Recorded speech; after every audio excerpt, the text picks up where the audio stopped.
I don't know whose idea it was to put a miniature cake on top of an ice cream cone, but geniuses walk among us, and here we are.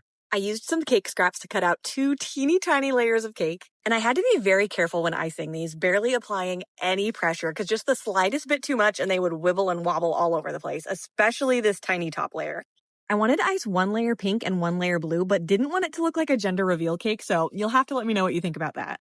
And then I knew I wanted to fill the inside of the cone with ice cream, so I coated it with some melted chocolate, hoping that would keep the ice cream from seeping through in case it got too melty. I put that in the fridge to harden and then also applied a chocolate drip to both layers of the cake and put those in the fridge to harden. And my cone was ready to fill with ice cream. You could also probably fill it with like a cake pop dough. I'm sure that would be delicious. I also piped a thin layer of frosting on top of the ice cream just to kind of seal it off and keep it from getting to the cake.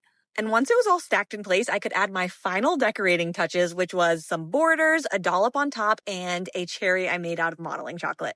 I did cut it in half to show you the insides, and I think these would be so fun to serve at a party, especially because you don't need any utensils to eat them, kind of just like a cake pop. What do you think?